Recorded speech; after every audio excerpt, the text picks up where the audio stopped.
flip man. It's the flip man. You want some money in your hand?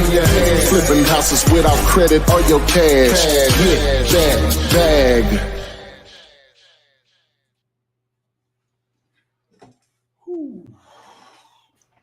Oh boy! Good afternoon, everyone. Welcome to today's live. April 16th. I was about to say November. April 16th. Got Tori here. Chevy should be here in a second.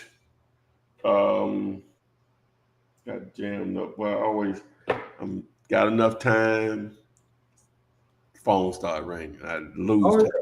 That's what happens. Lose time. So anyway, but we're here. We in here, as they say, to make this thing happen. We talk about real estate investing with strong emphasis on wholesale and real estate, where your cash or credit is irrelevant. Is that French? Irrelevant. Yeah. That's just ignorance. I think it's B. All right, so today's you made that up. Say what now? I think you made that up. Irrelevant. That's French. Irrelevant. Today's topic: pre-foreclosures sound easy. Oh, you got it. Pre-foreclosures sound easy, but are they? Welcome aboard, sir. Seems like I'm unfocusing the camera. Oh, okay. Yeah, we on live. Oh, you talking to somebody? No, I'm talking to you. My computer freezing up. It's weird. Okay. Probably just the internet. Yeah. Just loading up. You look good on this side. So. Okay. All right. Yeah, we get now. Okay. Yeah. So again, today's title: pre-foreclosures sound easy, but are they? So make sure you announce where you're located. That will help us out tremendously to let us know where you are, just for being nosy and hopefully being productive.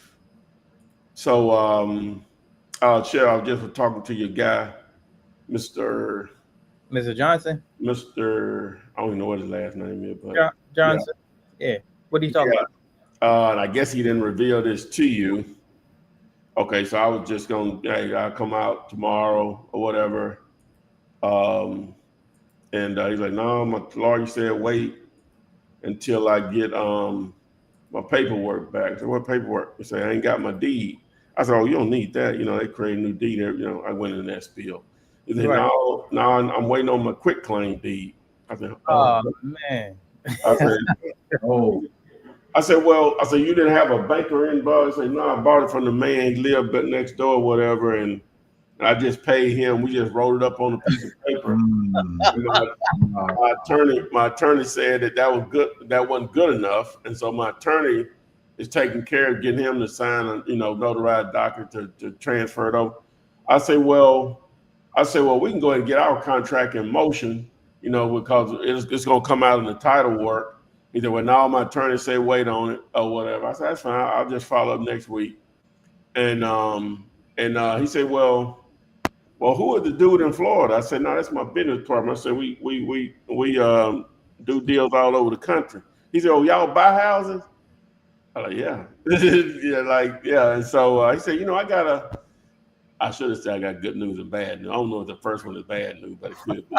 Okay. I got a house I got another house I want to sell. I say, okay. I said, where? He said, right around the corner. But literally, this is from where he initially said around the corner. When people say that, I mean, like it's in the neighborhood. But right. It's the house in the rear of that house. Oh, okay. And he says rent it, and they getting $700 a month. He want $25,000 for it. So. Okay. So anyway, so I'm a I don't even remember looking at it. Normally I take attention to my surroundings or whatever, but I don't remember seeing the house. I know it's back there. There's one back there, but I didn't pay attention to it. He lived right. They can see me at the house they were told. They live in the neighborhood. Right. So they have 3 houses. Then they have that one, the house they rent, and the one they live in. And the one they live in, yeah. Okay. Yeah. All right. Well, let's see what comes up, man. I mean, the other one, we're just waiting. That's all. Yeah. I think if the dude don't have, if he bought it right, that's the only thing that matters. The dude that the first dude that bought it. If he bought it right, we good. You know what I'm saying? If he went through some crap, then you got some issue. Because it's for Alabama, is it a tax lien or a tax deed state?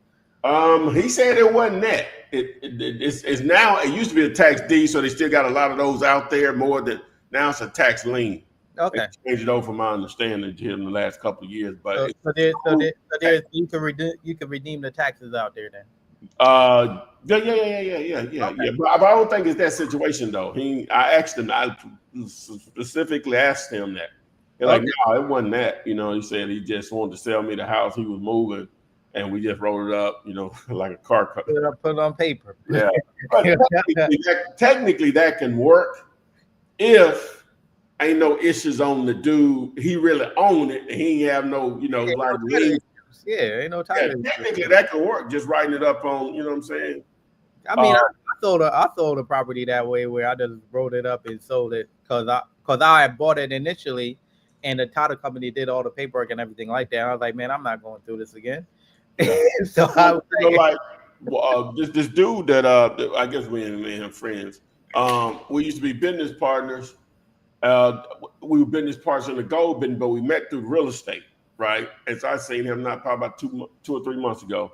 I hadn't seen him in years, but that's the way he used to buy houses. But he would get the attorney to prepare everything, and then he'll just go meet people and just get them to sign it over to him.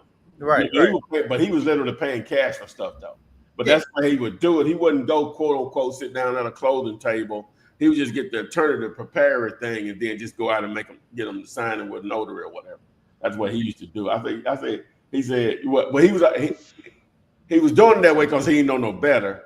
And then he learned that it's well, I ain't gonna say you could do it that way because if it work, it work. It just takes you through an extra step. And the neighborhood he was buying in, this stuff. It's just an interesting story how but anyway, so he used to do it that way. Let me just say that. So I think we're good.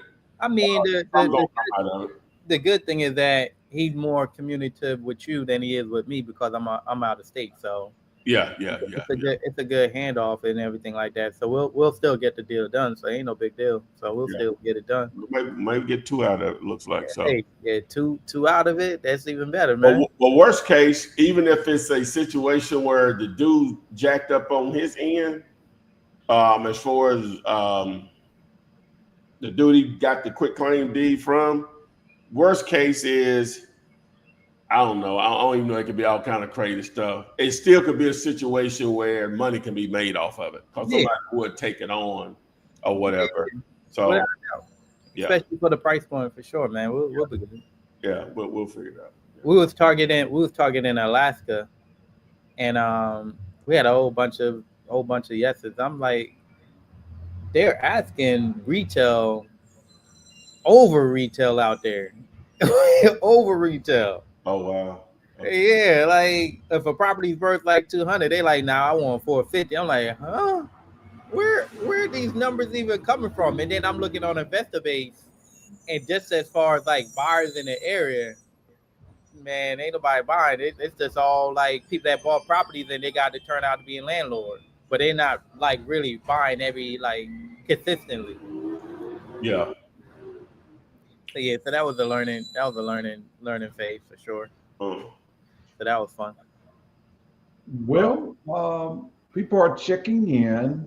David Bowie saying very cool. YouTube, keep up the good work, everyone. Lincoln is asking, good morning, everyone, representing Houston, Texas.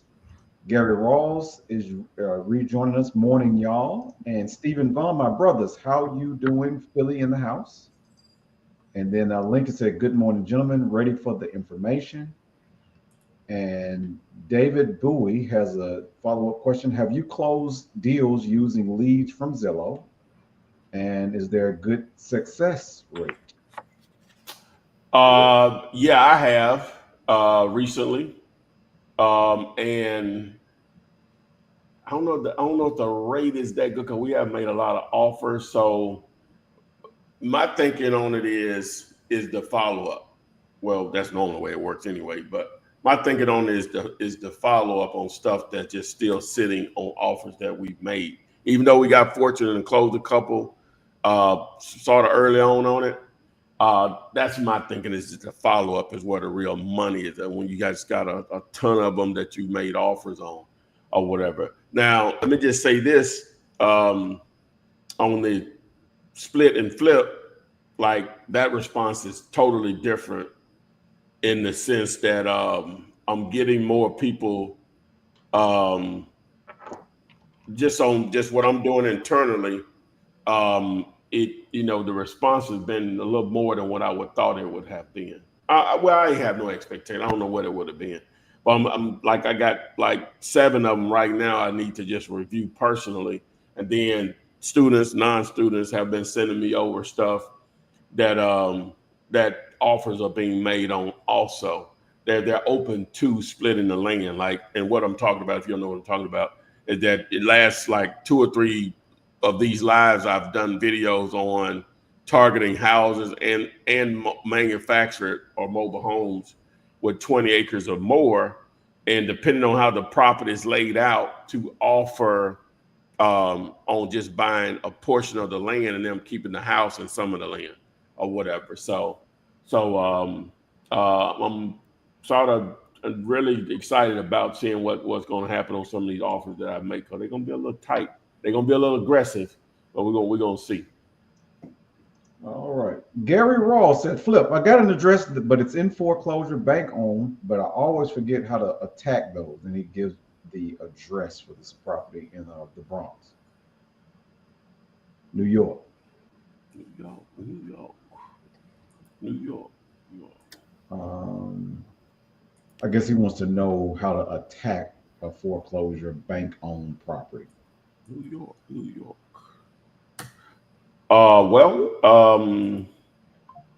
Understand if you're going to target a bank-owned REO property, real estate owned,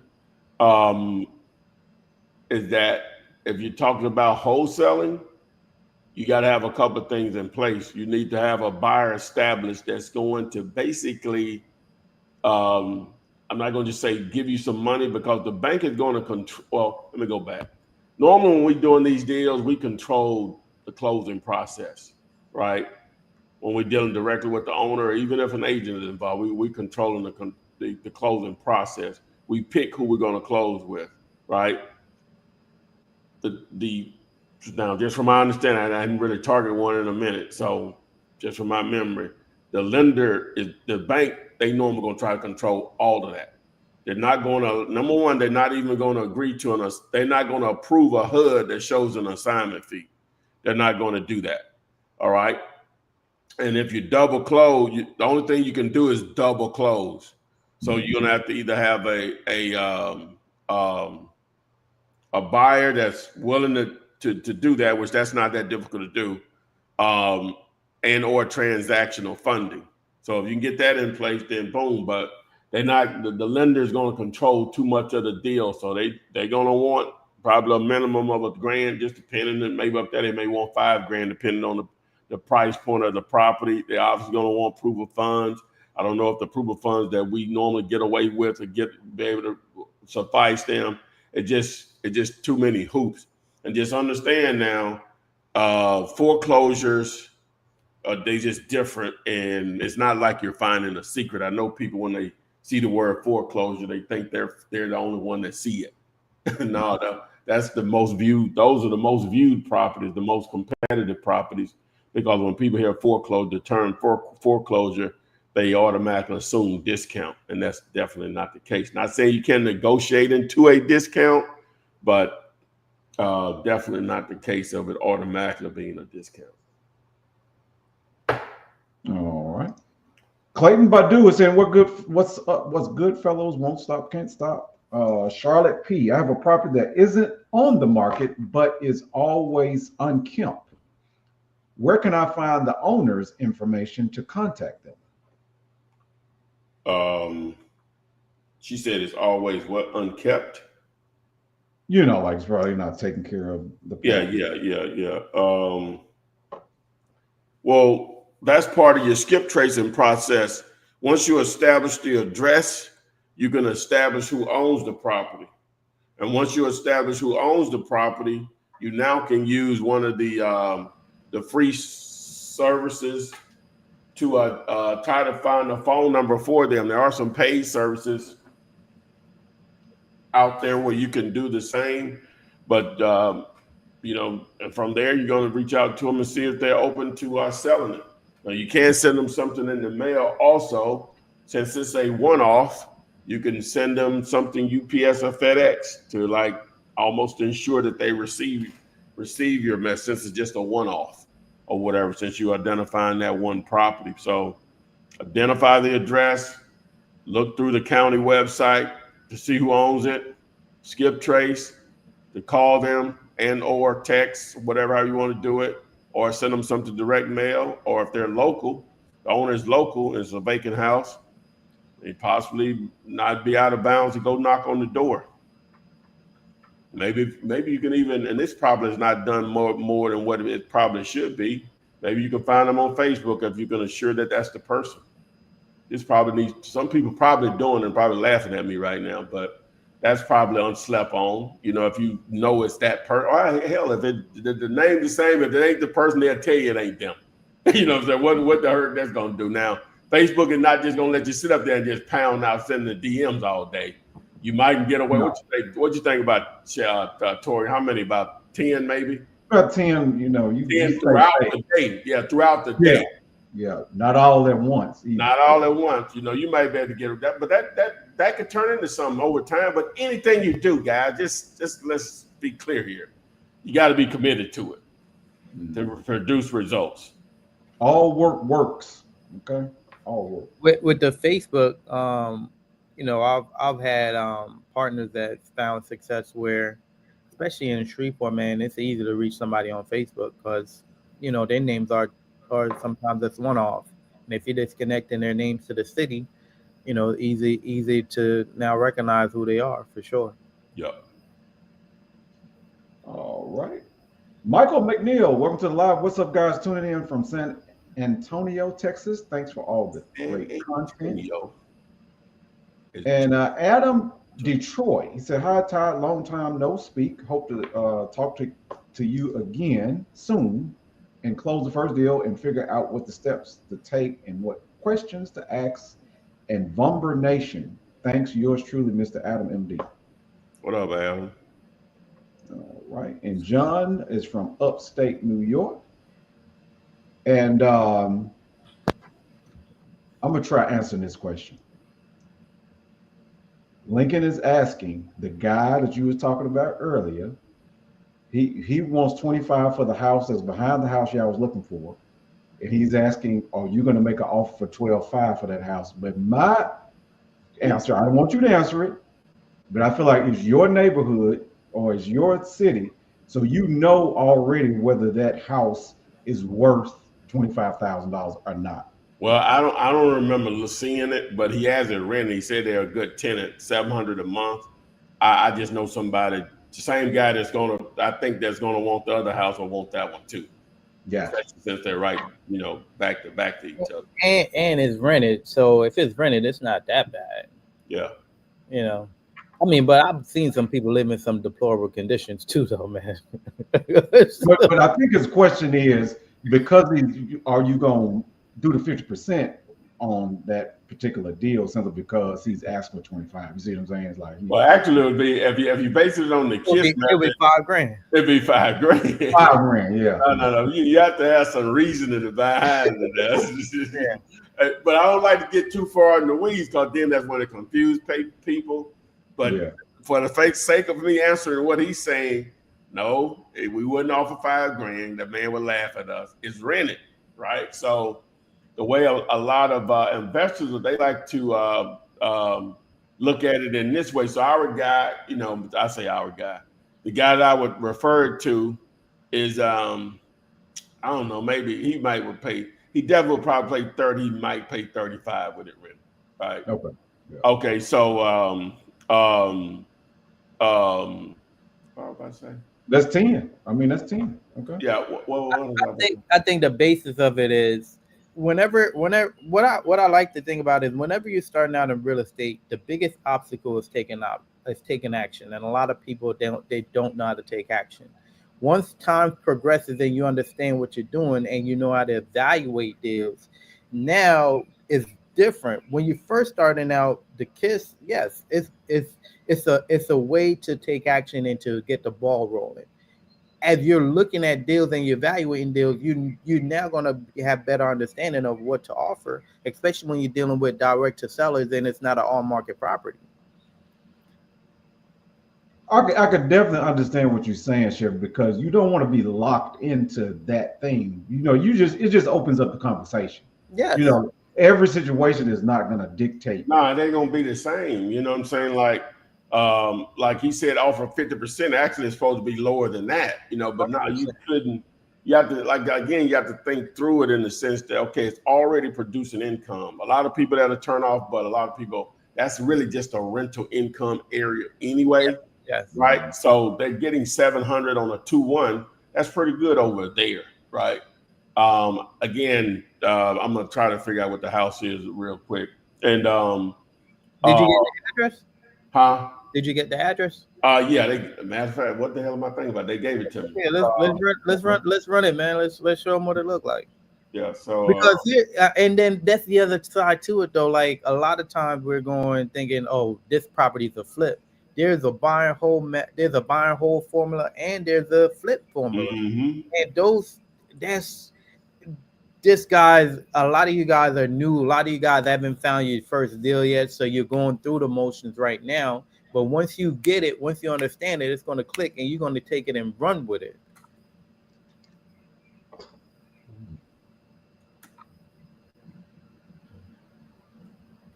You told him that you're going to bring the contract so he can sign off on this one. I told him I was going to come out. I was going to come out to take a look at it. To take a look at it. I don't know what he's talking about. You know what I'm saying? So, but it's rented, like you say. What's the worst can it be? Well.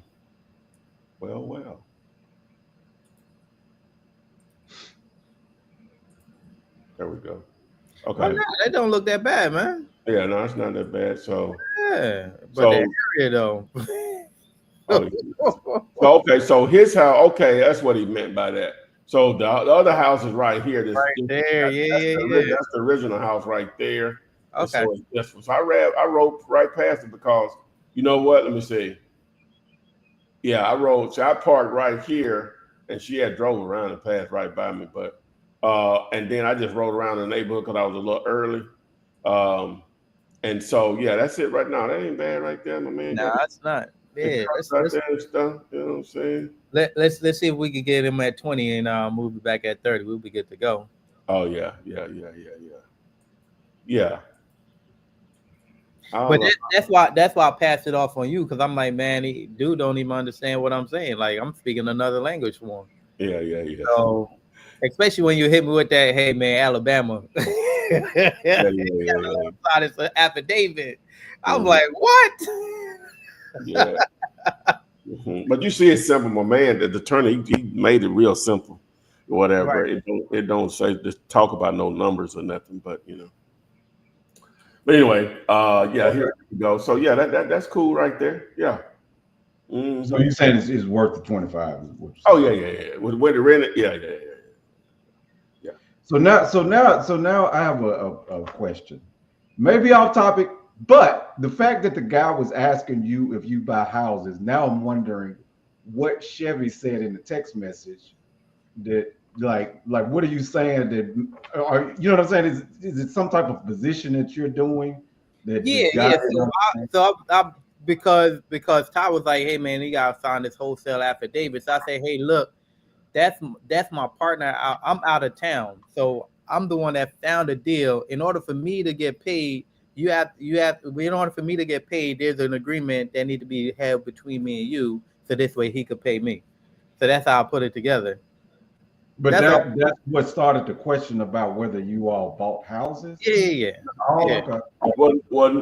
Well, he asked me that. Right. That's what I'm saying. Yeah. Before we got on the call, I called him because I actually forgot yesterday, Chip. I said, I'm not going to get on this call. So Chevy asked me, did you call the man? So we called. That's why I was actually late, because I was talking to him. Yeah. So, but anyway, but yeah, he when he hit me with the quick claim thing, I said, oh.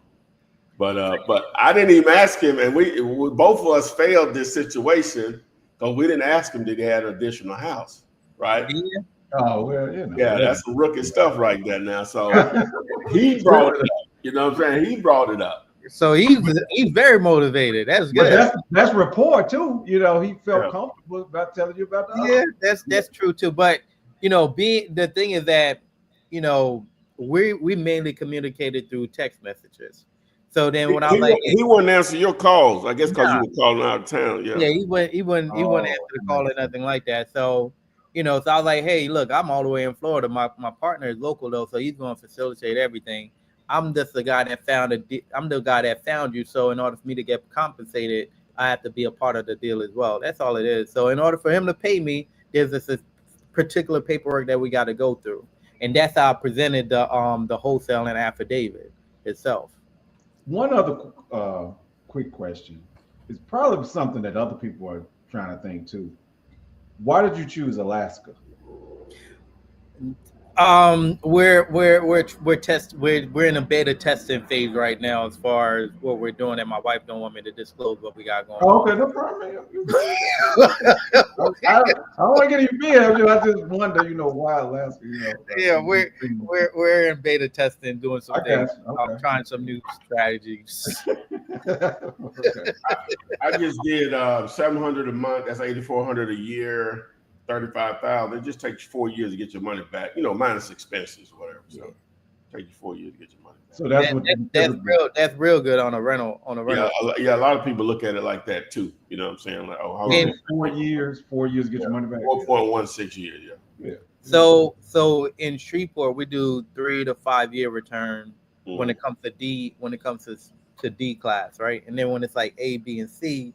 Well, A and B, now we're doing 10-year return, but for like D class, we do more like, 3 to 5 year return. All right. Benny wants to know, when the realtor asks if this is a cash offer, what do I tell him? Yes, always. Yes. All right. And David Bowie has another question. If someone is using Dealulator, pulling a list of 10,000 leads and they follow up daily for a year, how many deals should they expect to close? 2 to 3? What form of lead what are you doing to contact these people? And what kind of leads? Yeah, who are you targeting? Tired landlords, free and clear, senior owners, vacants, all of that'll factor into it. Probates. That's a lot. Probate. That's a lot. All of it's a lot. That's a lot for everything. But I think the general understanding though is if you're taking action, you're doing 10,000 leads. Like, I'll give you guys an example. For Alabama, we did right at 1,000 leads last week, and in spite of sending out 1,000 text messages, we was able to have maybe 50 people respond back to us, and out of that 50 people, we had 10 people that said yes, and out of those 10 people that said yes, we had probably 2 or 3 that made sense. So if you're doing 10,000, the expectation maybe 500 people is going to respond out of the 10,000, and then out of the 500, you might have 50 people that actually say yes, they want to sell, and then out of that, you might get 5 or 6 that actually make sense to where you could lock down a deal. So it's kind of like based on what you're doing. Because if you're doing cold calling, that 10,000 leads to call is going to take you a while. That's going to take a while to call. And then it just all depends on how you're doing your outreach, how you're doing your marketing, right? And then direct mail, if you hit that 10,000, just say you're just going to do 5,000 each month.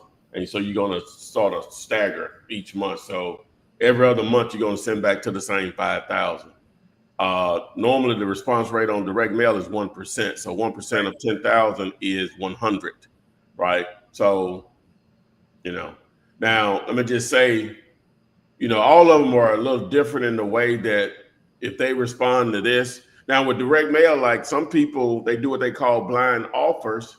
It's an additional step. They just, have some type of formula or automation or whatever that automatically know what you think the ARV, we're talking about houses now, the ARV, well, let me back up. They do this a lot in land, like a lot, right?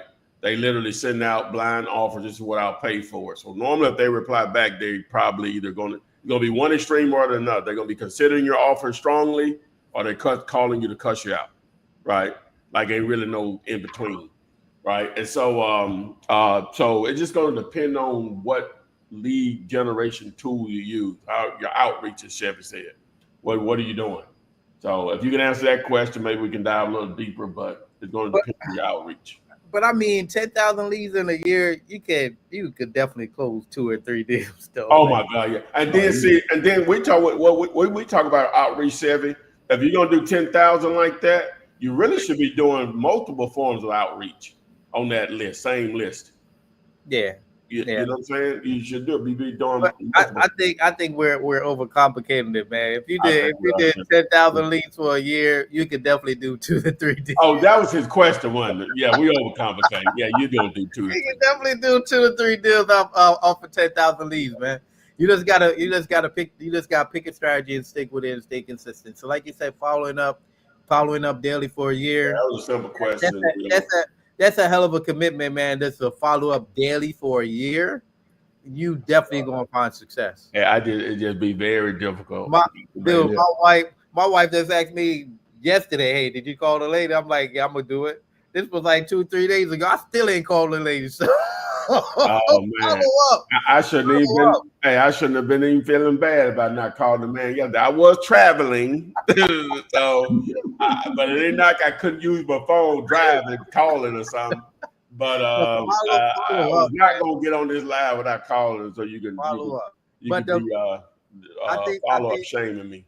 I think the key thing is following up, right? Following up is so key because a lot of our deals is going to come mainly from follow-ups because you have to spend 5 or 6 conversations building the right rapport. Like I mean the Alabama situation is a perfect example. Like I'm calling them, I'm texting, and dude ain't even picking up his phone, but the entire call it's like, hey man, who that dude out in Florida?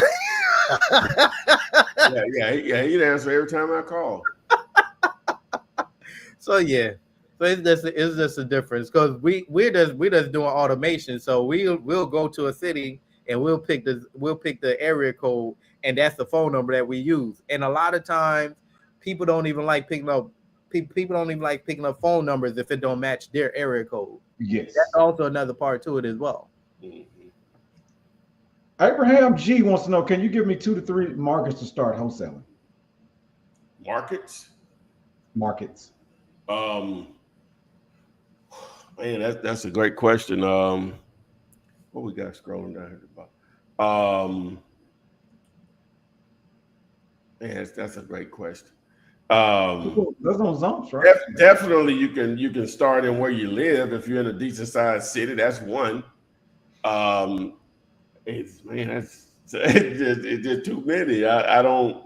The list that you have on Zumps, sir. Well, yeah, you can do that too. If you go to, number one, text KISS to KISS 205-964-5243, and that'll explain the entire strategy. But just to share my screen really quickly. If you don't have a market, you don't, so you go to Zomps and you go to find deals, and you can go down here. We got a list of 300 cities. Like, all of these cities are 100,000 and above. I don't even know how to just tell you just to choose one or the other because, I'm just going to look at it just people, man, and life going to create, opportunities for real estate. These are in alphabetical order, but you literally just go to Chat GPT and say, pick me 3 random numbers between 1 and 335, and let it just pick it and then roll with it, like literally. But if you're in a decent sized market, just start there, number one.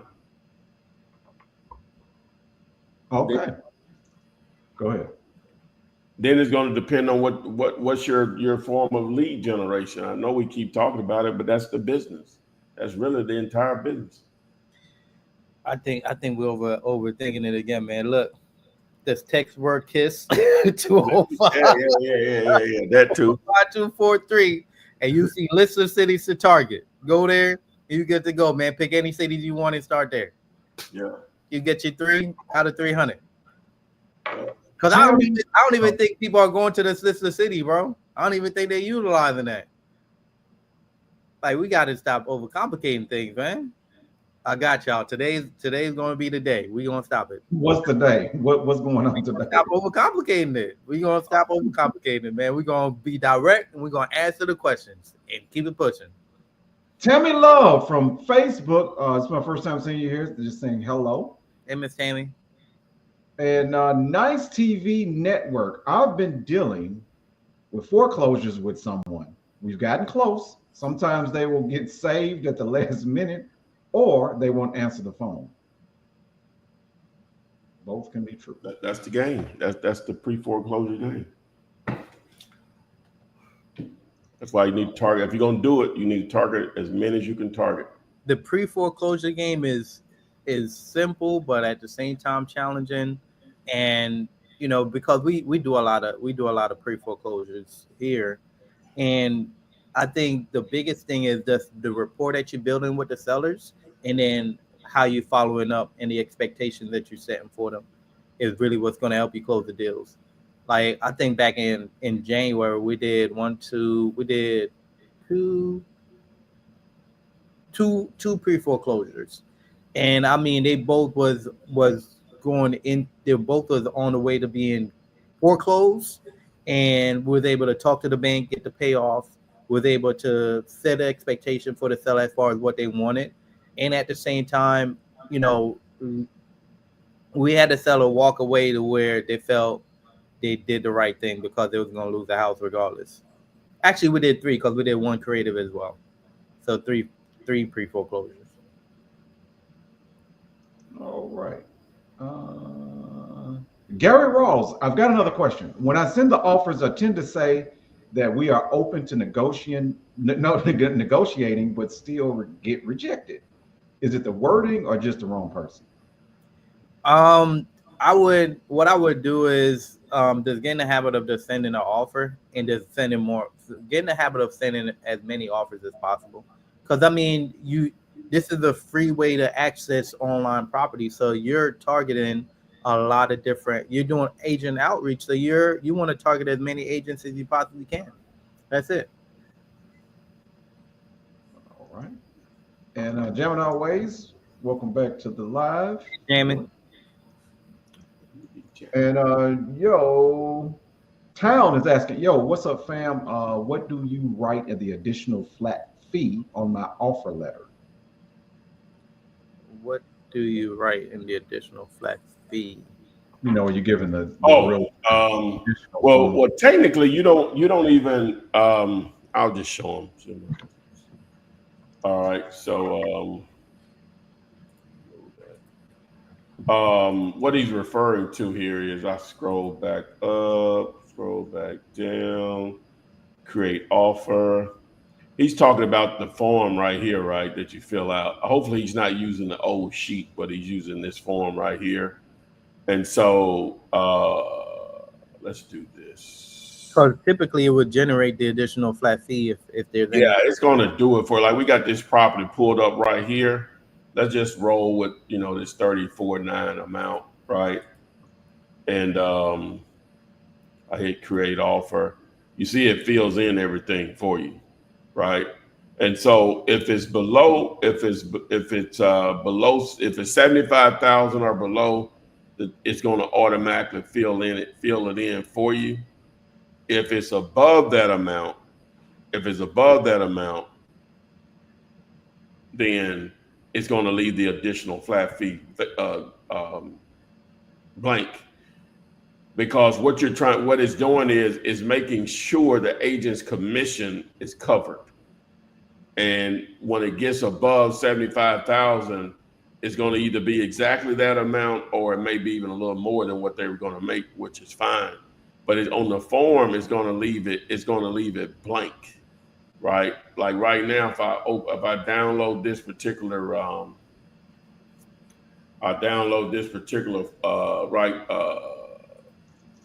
this one right here. It shows it filled in with $1,000, because remember the realtor was going to make 1047, but it just rounded it up. Just did a flat 1,000, so they're going to get like $300 more, almost $300 more, right? But let's change this to $100,000. All right, now I'm wrong on that. It's 150,000 or above is what it is. My bad. I'm wrong on that. So let's just do 160. I'm wrong on that, so I'm sorry about that. All right, you see it's blank now. So you can leave it blank. I just prefer to put something there. You can just put $500. That ain't gonna kill you. So if I download it now, right, and open up the form, I'll just put 888 here, and we take a look at it. You see that it's blank. The additional fee is blank. It's up to you, but it's going to fill out everything as far as math-wise correctly. So just totally up to you on how you want to do it. Hopefully I'm answering your question. I'm not sure why he asked the question, but you did explain the reason why you would add more money on there.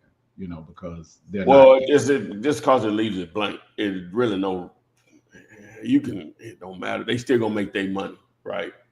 Mm-hmm. It's just gonna leave it blank. I don't know, what to explain it. So it's just up to you. You don't have to do that. But if you're using a generator, it's gonna fill out everything the way it should, right? So, but you could add additional if the case is. Yeah, you can edit any of those fields. Yeah.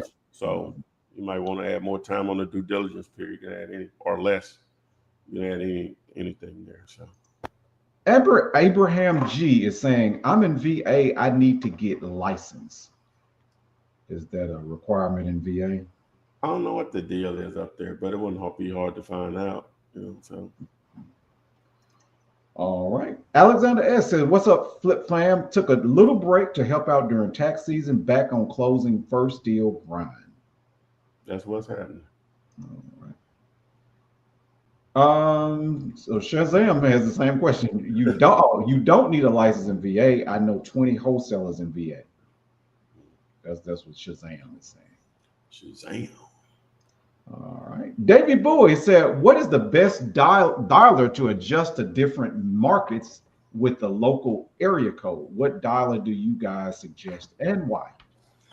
Well, I'm an affiliate of Batch Dialer, so that's really the only one I've used over the last couple of years, several years actually. So if you text the word dialer to 205-964-5243, it was built for wholesalers. So there you go. And I'm sure it will say what? Oh, there's also call tools. Call tools are pretty good as well. Call tools, okay. Yeah. And then in Go High Level, you could do manual dialing. Like you could set it up to where you could dial within the software as well, just one by one. I'm shocked that they don't have an automatic dialing GHL. No, they do. You just got to set it up though. Okay. Yeah. Yeah, you just got to set it up in the workflow. So you got to set it up in the automation. All right. David Bowie wants to know thoughts on better way to find your own buyer list on an investor lift. Well, I'm affiliated with Investor Base. I think it's pretty good. You can text the word boss or feed. I think I got it as feed. Text the word feed to 205-964-5243. Just as an example, can gladly show you really quick. Let's use that same property for content, man. Uh, Simple. Show them how to find buyers that just targeting, just having an address to a property. Like let's just say we put a property on a contract. Now we got to find buyers. yeah, you might want to even look at it before you put it on a contract to see. Oh yeah, to see where you need to be at number wise. Yeah, see if you was correcto. So let's look at this right here. Let's go here to Arkansas, see what they got going.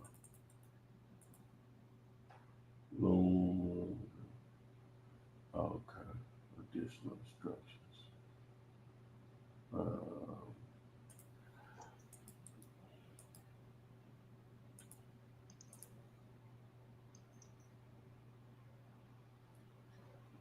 Absolutely nothing in there.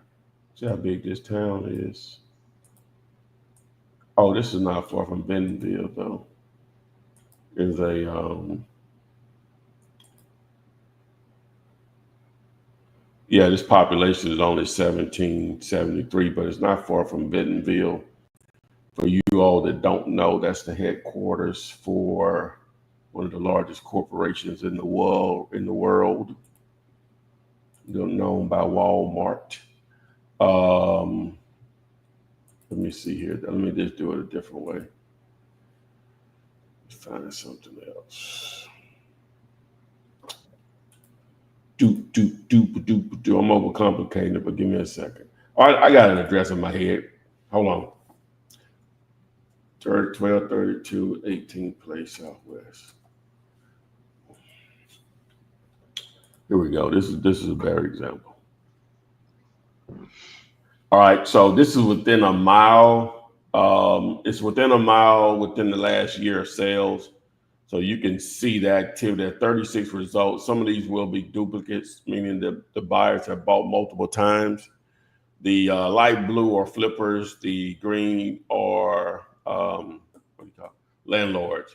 So up here, it gives a snapshot of what flippers are willing to pay for. You have to dive a little deeper sometimes, but it's pretty good on that, especially when it got enough activity.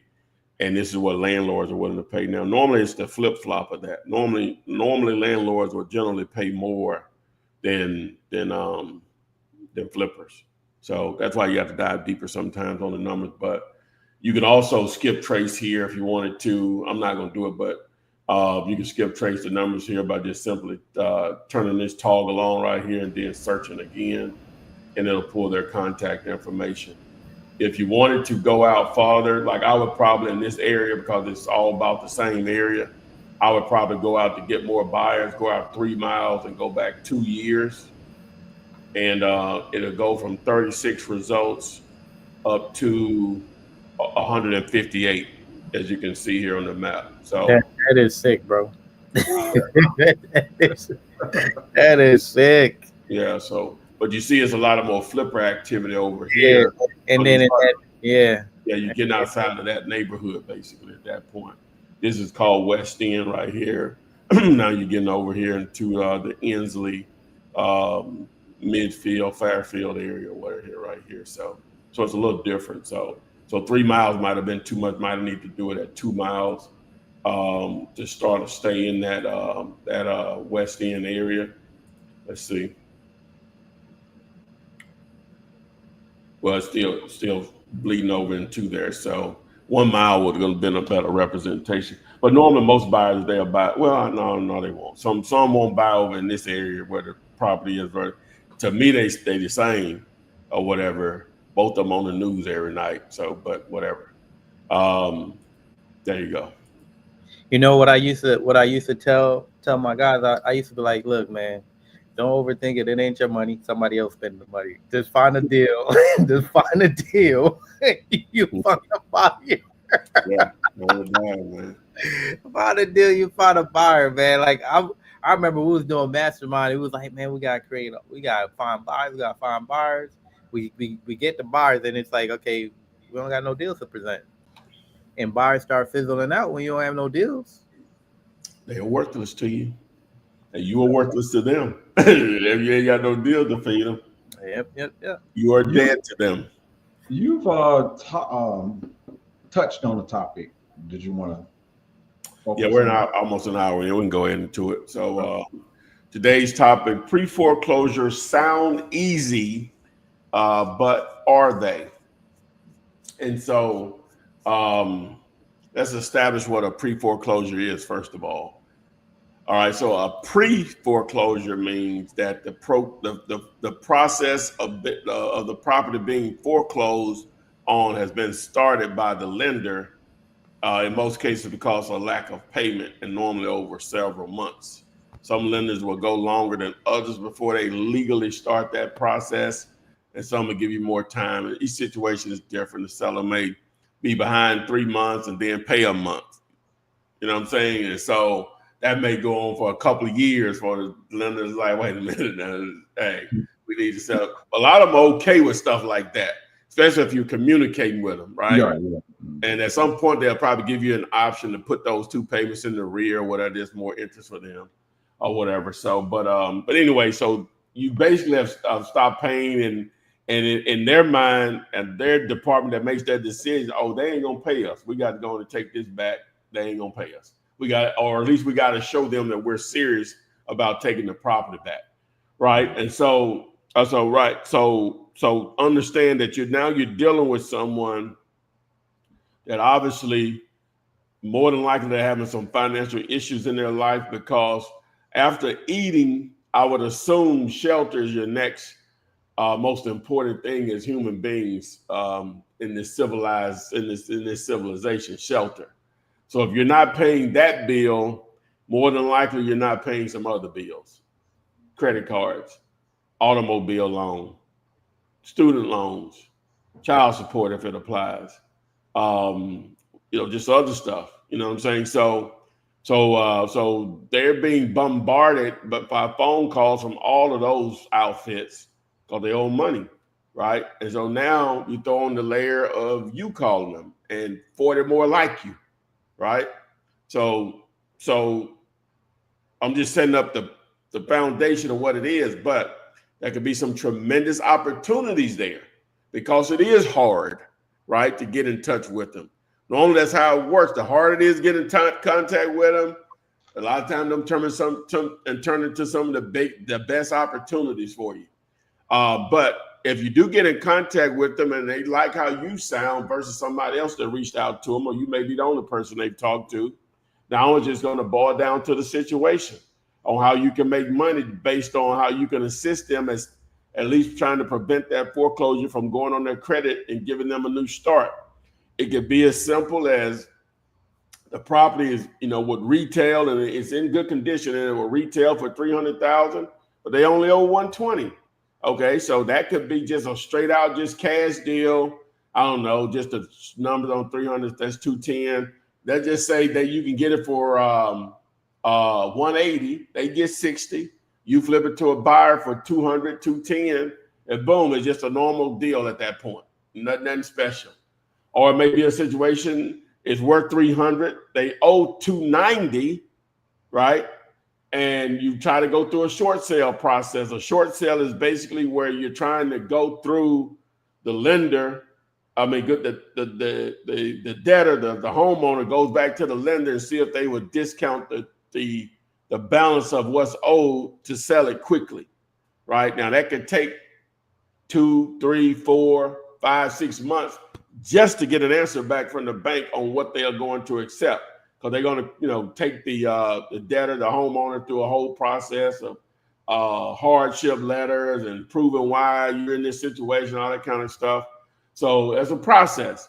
Now, again, those could be very lucrative, and then they could be total time wasted at the same time.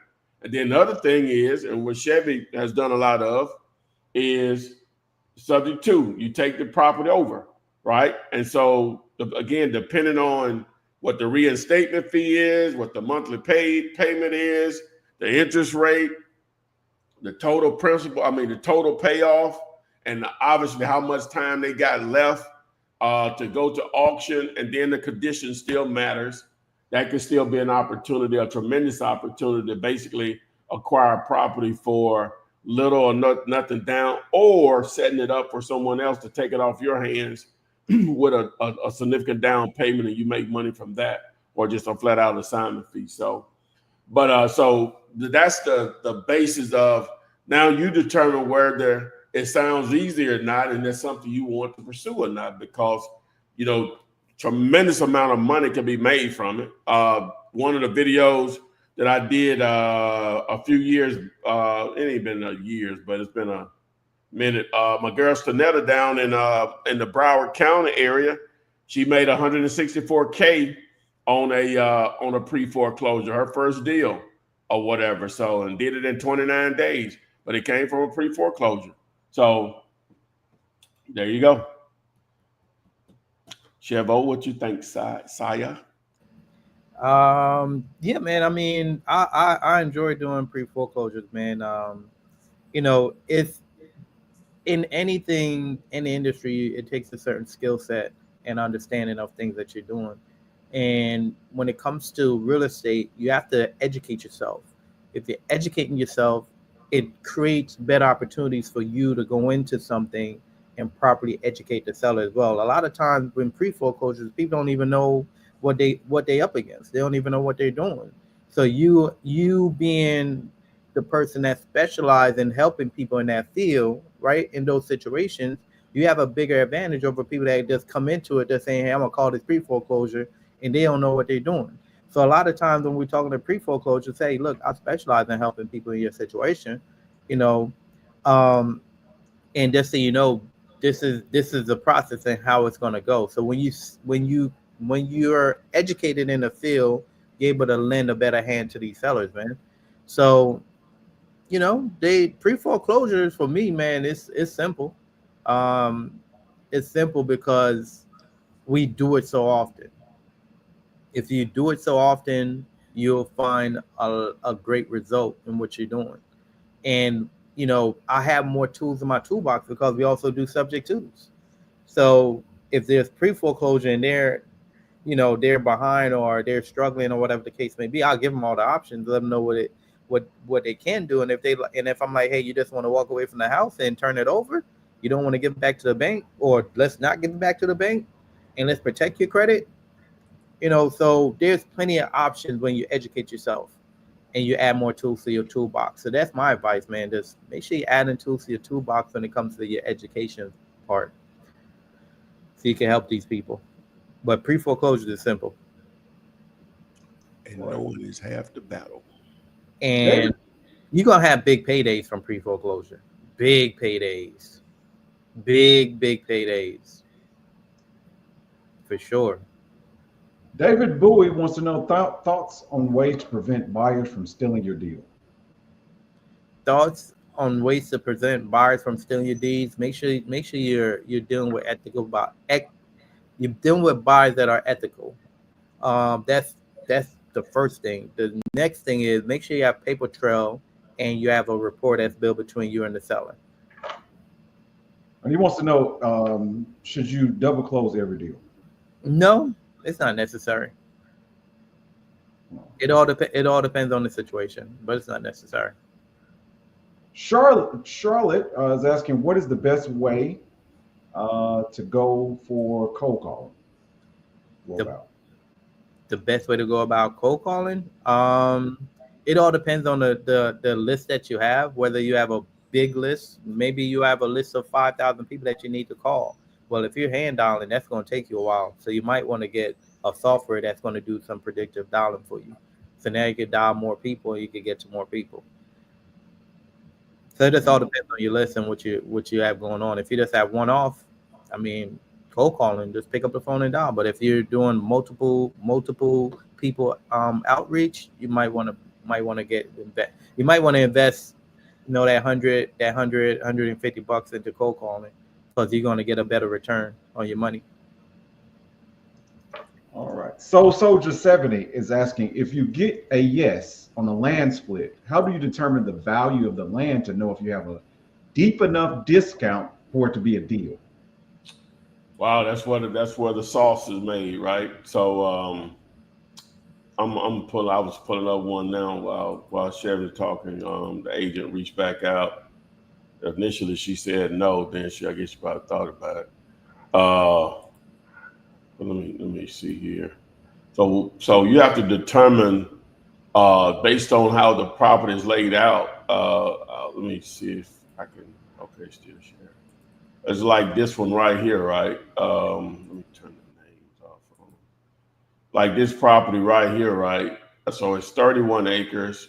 It's a mobile home, and this is what. Let me see. Um, where can I get that from? Anyway, she let me know that the seller has some health issues, and she really needs to do something. So this is 31 acres. So it has a couple of. It'd be just perfect though if they own this and they own this right here, but they don't. But it still has road frontage here also, so it opens up some possibilities. So what I'm gonna do is I'm gonna reach out to the agent once we get. I'm gonna actually call her because she's been calling like crazy. So the first thing I'm gonna do is I'm gonna measure this part right here, where the actual mobile home is. It looks like there's two mobile homes there, but the other one has been removed. So I'm just gonna do this and just give them this acre, right? All right, so that's roughly an acre right there. So the other 30 acres is what's in play. What I'm gonna initially hit her with is this one that has the pad on it, right? Where the other mobile home was at. I'm gonna see. I don't know if I can get 10 acres in here, but hopefully that's what it is. I'm gonna ask her would she sell that 10 acres at 3,500 an acre, right? So that's basically 35 grand. That's a little over 10 acres. I did good, didn't I? That's the portion that I would want to target there, right? That gives somebody a swimming pool right there in the back, a big one, and then I'll see how the conversation goes there because that still leaves over just a little over 20 acres, right? She said, well, how do you determine what you're going to? So now, again, you have to determine how much of it that you want to take on. So let's just see what 10 acres would sell for. So now this is where a tool like Land Insights comes into play on something like this. And so if I grab this address and I go over here to Land Insights, and I'll try to show it, see if I can do it through Zillow too. That'll help also, but then see what we match up. So I go to data platform and shout out to Jeff for giving access to this. And so this is the property right here. All right, so it's saying 219. So if I hit comp property, so it's basing it on the land. So it's basically about 7,000 an acre, right? A little over 7,000 an acre. And so if I scroll down here, again, I'm looking for 10 acres. So I'm going to do between 10 at the sold comps and 10 and 15 acres. It was doing that. It was basing that off of 10 and 20 to 40 acres because you got 30 right in between that. So I'm going to do this between 10 and 15 acres. And then I'm going to do the distance, try to get as close to my property as possible. Now, somebody is selling, they sold 3 properties really close to my property that I'm targeting for at 17,000 an acre. Now I can click on this and it'll take me up to the property to see. It was in here somewhere where they were selling those, right? He probably cut this up right here. It's probably this right in here. And he sold those 10 acres. Now, that would be beautiful if I could do the same, but just going out a little bit, now I'm looking at around 6,700, 7,600. Here's another 17,000. Here's 8,000, 8,000. So it's a little mixed there, right? On what can be sold. And these are selling fairly quickly. Look at the days on market, 39, 36, 40, 85. 8, 39. That's fast for land. 41, 42, 62, 63. So you don't want to be fooled on what that would be the number. Is the 17,000, but it's showing that that's possible, right? In that area, and that's very close. It's only a mile away from our property. You would love to have that for a house with that type of comp, but for land, that's just like a real indicator that that's possible in that area. So initially, what I'm gonna offer is the 3,500 there. Okay, so let's do this. Let me try to look it up in Zillow and see what Zomps would give us. Let me find it. Y'all can still see my screen, right? Yes. Okay, so let me go. Let me do it like, well, I can't do it that way. Let me do it this way. Let me find it on the map here first. So that's Fairview. Oh, that's outside of Coleman. Okay. All right. So it's above Fairview. Let's see here. So it's up in this area. Oh, so it's right here. Yeah, that's it right there. All right, cool. All right, so now I know I'm in this general area right here. So let me reset my filters. And I want to do, let me move, it won't matter. Come and look at sold. I want to do 10 to 20 acres in this situation. It won't let me do exactly 15. And I'm going to do sold, and I'm going to do lots and land. Right. Okay, so what did these sell for? They sold for $214 each. All right, so they sold up here. So my property is right in here somewhere. I would like to think that's in the same area. What you guys think? It was 12 acres, right? Look like it is. Yeah, look, you know. So, I don't, yeah. Let's see. Do I have my map here where I can look at it? Yep.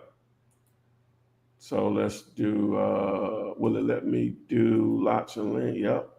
So it looks like I said, he subdivided this right here.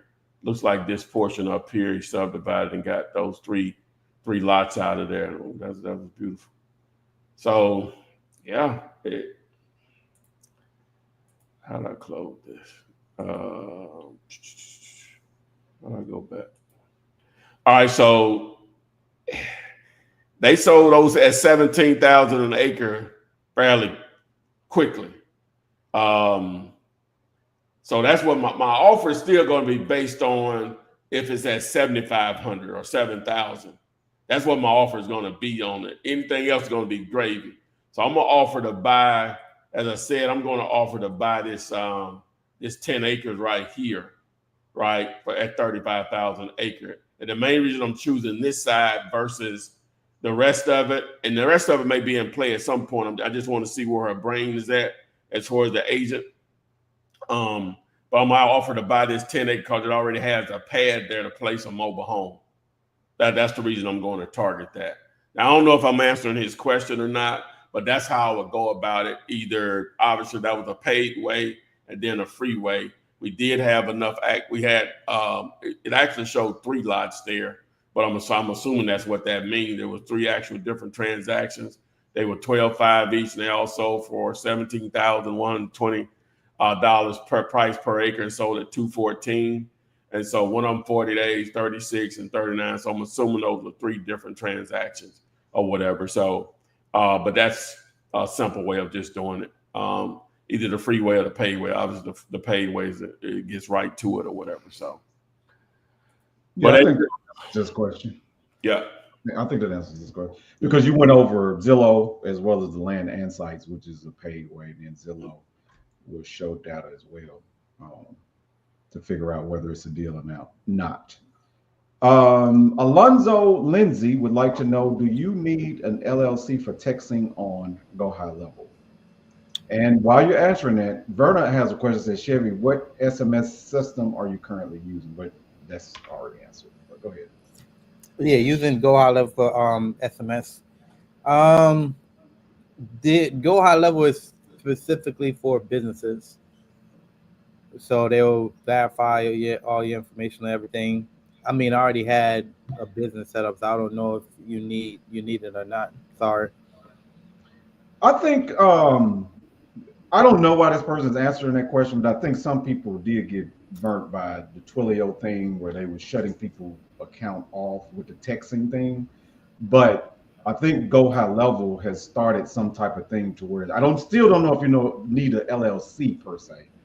But Yeah, they I'm almost positive I've helped a couple of people get set up here recently that you have to have one LLC or whatever. Okay. So now when launch control started back in 2019, one of the owners reached out to me, see if I would, and I went in different directions. I went with batch leads, which batch leads really don't even do text messaging anymore. So I texted the owner of launch control the other day, and he remembered he still had the text string of the way he does like I do.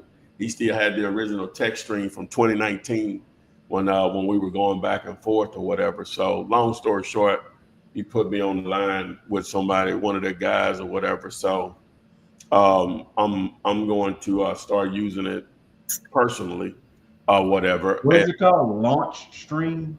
Launch control.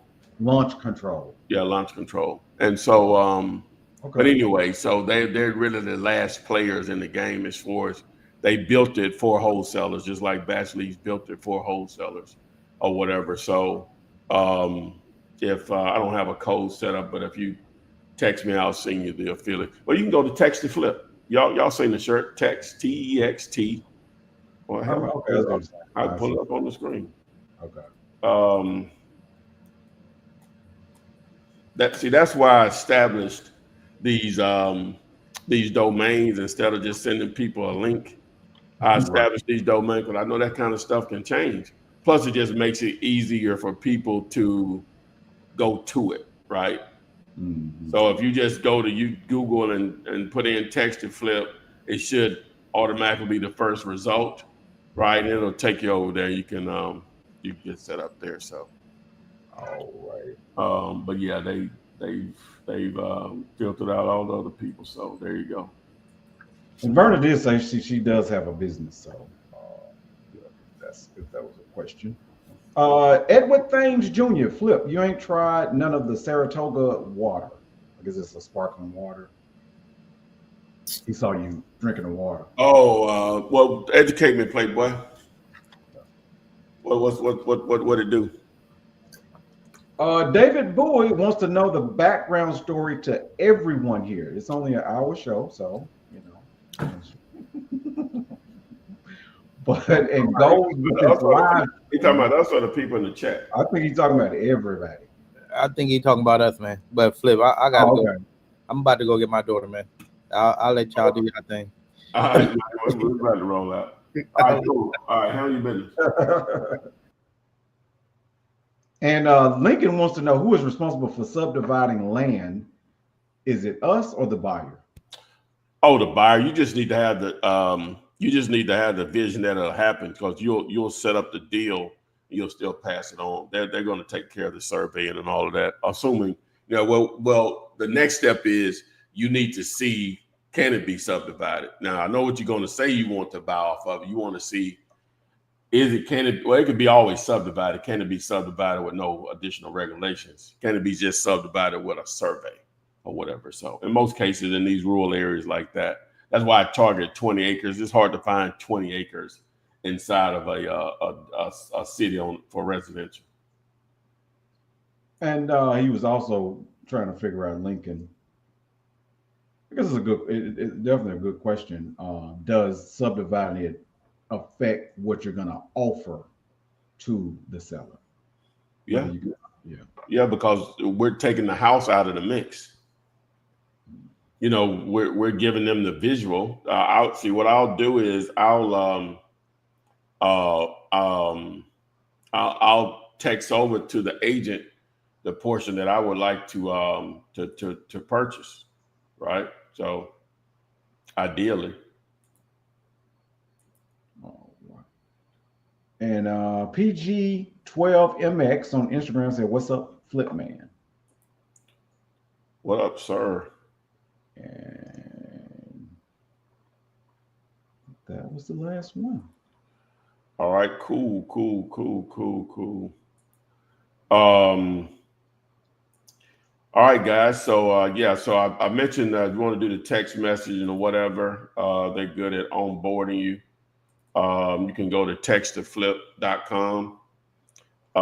Text to flip. That's TEXT, the number 2 flip.com. You can get going there, but and then if you want the split and flip training, just text CLIP, CLIP to 205-964-5243. And we'll get you going there. You can actually just text to 205-964-5243, and I'll send you the link if you don't. Just go direct to the site. And then what else we got? And on the split and flip land training, it's going to send you the video. It's only about 13 minutes long, if even that long, even though some of y'all have seen it, but I think I put it together a little bit more clear. If you want the scripts on the initial message that you send out and the reply, if they say yes, I'll send that over to you if you just email me. My email address is scrolling at the bottom of the screen now, ty@dealyourlater.com. And so, and then don't Flip Man Partnership Network. Don't sleep on that. Text SHIP to 205-964-5243. So I think that's pretty much it, guys. So it'll be tomorrow flipping on 342, I think, or 41, one of them. And we'll see what we got going there. Thanks. And we will see you guys on the FLIP SID. Flip man, it's the flip man. You want some money in your hand? Flipping houses without credit or your cash.